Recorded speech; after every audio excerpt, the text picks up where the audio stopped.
여러분 안녕하십니까, 진성호입니다. 민주당 내부가 이재명 대표의 사법 리스크로 부글부글 끓고 있습니다. 지금 이재명 대표 내년쯤 사법 리스크가 본격화될 것이라는 관측도 있지만 민주당 내부에선 12월부터 이재명 대표 사퇴 이야기가 나올 거라는 관측도 있습니다. 무엇보다 김의겸 민주당 대변인, 이재명 대표가 지명한 김의겸 대변인이 정진상의 의혹까지 변호하고 나서자 일부에서는 아니 팩트를 어떻게 한다고 당대변인이 이재명의 입인 당대변인이 일개 정무조정실장의 대변인처럼 전락했느냐는 그런 분석도 나옵니다. 자, 이런 가운데 검찰이 대장동 일당 3인방의 대질신문을 준비하고 있다고 중앙일보가 단독으로 보도했습니다. 이렇게 되면 이재명의 숨겨진 과거가 구체적으로 드러날 가능성이 높습니다. 자, 지금 이까지 온 데는 유동규, 남욱, 그리고 김만배, 이른바 대장동 3인방입니다. 이재명 성남시장 측과 대장동 일당의 고리 역할을 한 것으로 보이는 유동규 전 성남도시개발공사 기획본부장, 그리고 가장 대주주인 김만배, 그리고 그 다음으로 많은 몫을 챙긴 남욱 변호사가 검찰에서 입을 열기 시작하면서 지금 대장동 3인방의 돌변이 이재명에게는 공포로 다가오는 모양입니다. 이재명 대표는 처음 이 문제가 불거졌을 때 남욱 변호사의 귀국 인터뷰, 이재명은 씨알도 안 먹히더라, 이런 취지의 인터뷰를 인용하면서 반박을 했습니다. 그런데 그 남욱이 지금 완전히 변했습니다. 입을 열기 시작합니다. 자, 이렇게 되니까 이재명 대표 또 솥을 쓴다고 주장하지만 구체적으로 제대로 반박도 못하고 민주당 내부는 판검사가 바보냐는 말까지 나온다고 중앙일보는 보도합니다. 자, 이런 가운데 내일 검찰은 정진상을 소환합니다. 아마 소환 조사한 뒤 긴급 구속시킬 가능성도 배제할 수 없습니다. 체포한 뒤 구속영장을 치는 겁니다. 자, 이처럼 점점 더 이재명 대표를 조여오는 검찰의 수사망, 지금 구체적인 정황들에 대해서 뭐라 하지만 국민들이 과연 얼마나 이재명 대표와 그 측근들 말을 인정해 줄지 모릅니다.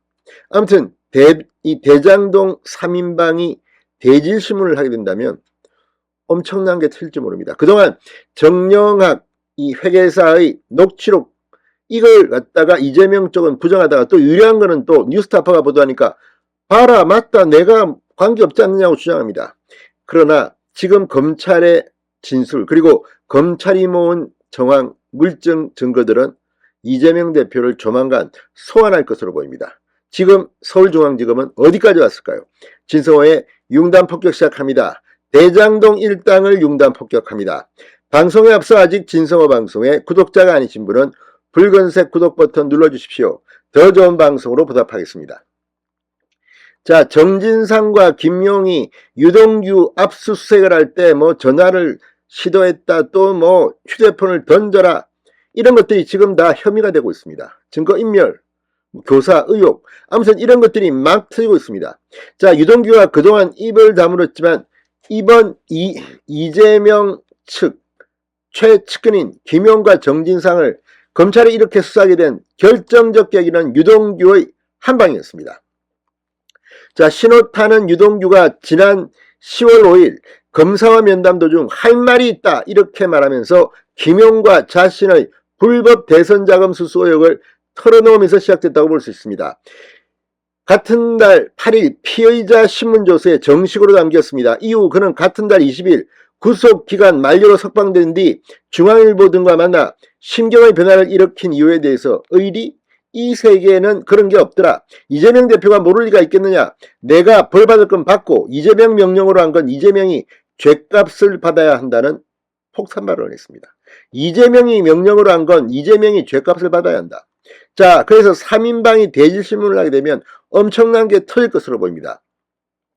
유동규는 지난해 대선 경선 자금은 물론 2013년부터 정진상 실장, 김용 부원장에게 각각 억대 뇌물을 제공한 의혹을 받는 남욱 변호사도 입을 열었습니다.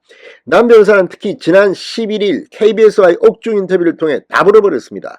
이재명 후보가 대통령 될 줄 알았다. 대선 후보에게 20억 원으로 줄을 댄다면 싸게 먹히는 거란 생각을 했다고 말했습니다. 실제로 지금 무슨 강남과 성남시의 유흥주점의 이 업자들이 입을 여는 정황들이 있습니다. 뭐 그 마담을 통해 돈을 조성하고 이런 구체적인 정황이 나온 모양입니다. 이제 이재명은 어디로 도망칠까요? 내일 정진상의 검찰 소환조사는 양측 간에 검찰과 그쪽 변호사 간에 합의된 것으로 보입니다. 그런데 내일 또 정진상이 도망갈까요? 지금 대한민국의 이 법원이 문제입니다. 법원이 체포영장, 구속영장 잘 안 해주고 하니까 지금 이 라임 사태의 주범인 김봉현 전 스타모빌리티 회장은 이 전자팔찌를 끊고 도망가 버렸습니다. 재판하기 1시간 반 전쯤입니다. 자, 이런 게 지금 대한민국입니다. 그리고 이렇게 도주리가 있다, 밀항한다, 검찰이 아무리 뭐 휴대폰, 대포폰 압수수색 이런 거 통신감청을 의뢰해도 법원에 안 받아줍니다. 법원은 왜 권력과 돈 있는 사람 편 만듭니까? 이런 판사들도 조사할 건 조사해야 될 겁니다. 내부적으로 이런 거 안 합니까? 아무튼 이제 정진상 코너에 몰렸습니다. 김영은 묵비권 행사하고 있다고 하지만 김영이 입을 열지 않아도 차곡차곡 돈이 어디에 쓰였는지를 검찰이 지금 찾아내고 있습니다. 자, 어쨌든 자금 흐름이 워낙 복잡해서 유동규와 김만배 등 업자들도 세세한 걸 기억하지 못하고 있는데 대질 조사를 하면 기억을 복원하고 관련 증거를 확보할 수 있다고 대장동 3인방의 대질 신문을 준비하고 있다. 이재명 이제 어디까지 도망갈 수 있는지 보겠습니다. 신성호의 윤간 폭격이었습니다. 여러분 감사합니다.